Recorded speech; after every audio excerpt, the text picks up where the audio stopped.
Organisasi mahasiswa turun aksi mendesak Majelis Hakim menegakkan supremasi hukum Bandar Narkotika Mandar.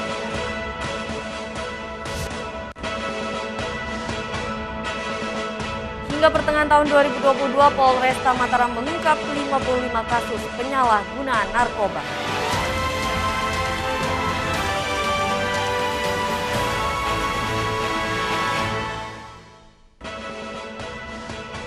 Apa kabar pemirsa? Kembali kami menjumpai Anda di iNews NTB. Beragam informasi penting akan kami sajikan untuk Anda. Bersama saya Vinka Andini, inilah iNews NTB selengkapnya.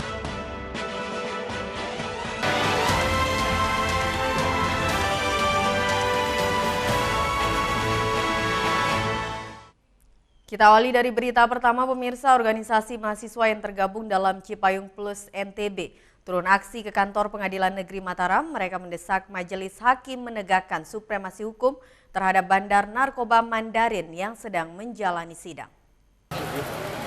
Organisasi mahasiswa yang tergabung dalam Cipayung Plus NTB sempat bersih tegang dan adu mulut dengan aparat kepolisian di depan pintu gerbang kantor Pengadilan Negeri Mataram saat demo menuntut penegakan supremasi terhadap terdakwa Bandar Narkoba Mandarin. Suasana sempat mereda setelah Humas Pengadilan Negeri Mataram menemui mahasiswa untuk berdialog. Dalam orasinya, pengunjuk rasa menuntut Ketua Majelis Hakim Pengadilan Negeri Mataram menegakkan supremasi hukum terhadap Bandar Narkoba dengan menjatuhkan hukuman seberat-beratnya terhadap terdakwa Mandarin.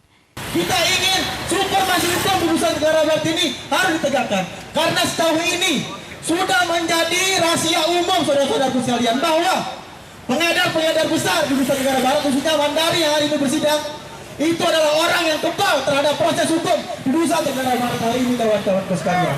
Humas Pengadilan Negeri Mataram, Klik Trimagono, berjanji akan menyampaikan tuntutan pengunjuk rasa ke Ketua Majelis Pengadilan Negeri Mataram. Jadinya nggak bisa difasilitasi Pak ya, kan misalnya antara beberapa perwakilan misalnya. Di perkara itulah nanti itu malah indikasi masuk angin, masuk apa. Kok bisa ketemu ketua majelis? Kok bisa menanyakan ini? Tidak boleh. Persidangan itu kan terbuka untuk umum, siapapun bisa. Di situlah kita lihat. Jadinya perwakilan aksi juga nggak bisa bertemu dengan ketua majelis karena nanti akan diindikasi masuk angin kan begitu. Nah misalnya dari pihak tersangka misalnya. Tidak boleh. Tidak boleh. Tidak boleh tuh. Organisasi mahasiswa yang tergabung Cipayung Plus bertekad akan terus mengawal sidang terdakwa Bandar Narkoba agar tidak terjadi permainan dalam penegakan supremasi hukum. Dari Mataram, Hari Kasidi, iNews melaporkan. Kita beralih ke informasi lainnya. Barang bukti 1 kg ganja kering dimusnahkan Polresta Mataram. Hingga pertengahan tahun 2022, Polresta Mataram mengungkap 55 kasus penyalahgunaan narkoba dengan barang bukti yang diamankan 2 kilo sabu dan 1 kg ganja kering. Pemusnahan barang bukti 1 kilo ganja di lapangan Mapolresta Mataram dilakukan dengan cara dibakar dengan menghadirkan para tersangka. Pemusnahan barang bukti narkotika golongan 1 berupa ganja kering seberat 1 kilo ini merupakan hasil ungkap kasus dari pemain band kenamaan di Kota Mataram beberapa waktu lalu. Kegiatan pemusnahan barang bukti narkotika golongan 1 jenis tanaman dengan berat 1 kilo yang kemarin sudah kita rilis, yang dimana sangat booming bahwasanya memang pelaku dalam hal ini salah satu anak band yang ada nama lah di Mataram. Nah, memang ganja ini untuk tahun ini sendiri sementara yang paling besar yang kami dapat ya bulan Juli ini ya 1 kilo. Data Satres Narkoba Polresta Mataram hingga pertengahan tahun 2022, pengungkapan kasus penyalahgunaan narkotika sebanyak 55 kasus dengan barang bukti 2 kg sabu, ganja kering 1 kg lebih dengan jumlah tersangka 77 orang.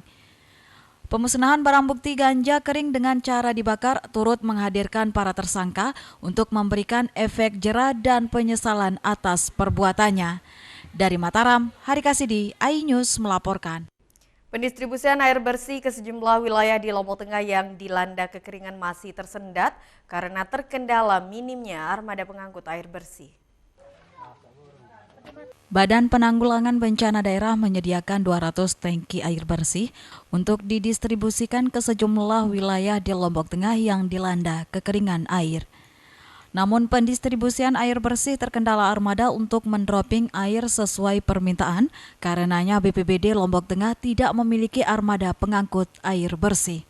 Untuk dropping air bersih, BPBD harus meminjam armada atau mobil tangki di PDAM Lombok Tengah, BPBD Provinsi hingga stakeholder terkait. Kepala Pelaksanaan BPBD Lombok Tengah Ridwan Ma'ruf menjelaskan, BPBD Lombok Tengah telah beberapa kali bersurat ke pemerintah pusat agar diberikan armada, namun hingga kini belum ada kepastian. Kali meminjam mobil tangkinya Bank NTB, terus Provinsi, PDAM. Padahal terlalu sering, tapi ya mungkin karena APBD kita tidak sampai di sini, tapi kita memang butuh.